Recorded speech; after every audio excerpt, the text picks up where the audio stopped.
So, ayan, sa unang larawan.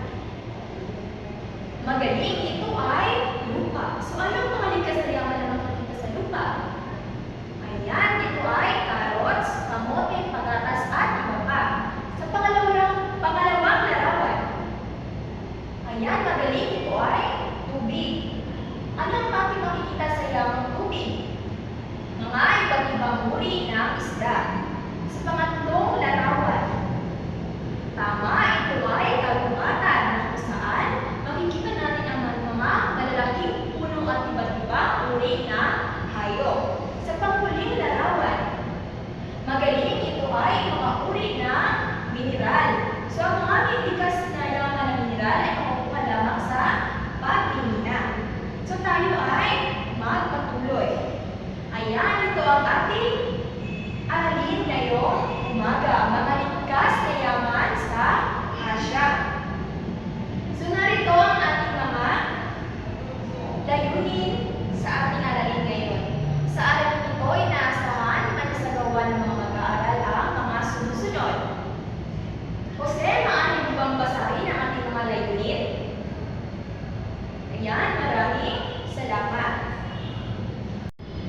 So, narito ang mapa ng Asya na kung saan ay makikita natin ang mga iba't ibang bansa na napapaloob dito. Meron itong China, Japan, Russia, Kazakhstan, at iba pang bansa. So, ano ang likas na yaman? Okay? Jose, maaari mo bang basahin? Okay, maraming salamat. So, ang likas na yaman ay ito ang mga bagay na nagmula sa ating kalikasan tulad ng lupa, kabundukan, kagubatan, karagatan, mga ilog at tawa na maging mga deposito ng mineral. Ito ay ang mga bagay na nagbibigay buhay sa atin at gamit, pagkain at maraming pang iba. So, narito ang mga uri ng likas na yaman. Meron tayong yamang lupa, yamang tubig, yamang mineral, at panghuli, yamang gubat. So, unang uri ang yamang lupa. So, ang yamang lupa, ito ay ang mga bagay na itinatanim natin sa paligid. Ito ay nakakain o nabibenta natin sa iba.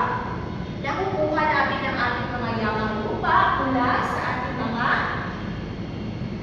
anyong lupa. So, narito ang mga larawan upang makita ninyo kung ano-ano pa ang mga ibang likas na yaman na makikita sa lupa. So, narito ay ang mga mangga, sibuyas, mga puno, halaman, bundok, mga gulay, mga palayan, at mais. So, ang susunod naman ay ang yamang tubig. Ang mga bagay na nakukuha natin mula sa mga anyong tubig gaya ng dagat, lawa, talon, at iba pa. So, ano nga ba ang makikita natin sa yamang tubig? Maria, magaling mga isda at mga nakatira pa dito. So, meron akong litrato dito.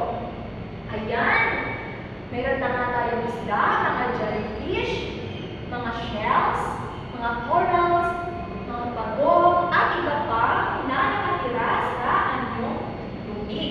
So, ito ang tinatawag na yamang tubig. Susunod ay ang mineral.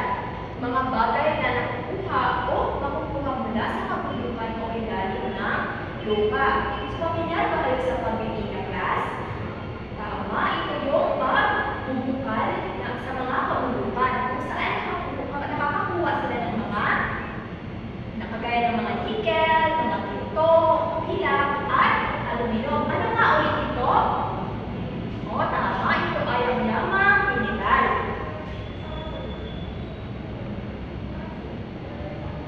Ito naman ay ang yamang gubat. Mga bagay o hayop na matatagpuan natin sa karugatan.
ito ang mga litrato. Ito ay litrato ng natural gas. At ito naman ang agrikultura at pangingisda. Ito naman ang punong, tama, ito ay ang punong nara. Silangang Asya. So, makikita sa Silangang Asya ang mga bansa na China, Japan, at Korea ay kilala sa mga industriyang gumagamit ng likas na yaman. Sila ay may malawak na lupang pansakahan. Samantalang sa gana naman sa mineral ang North Korea at Tibet.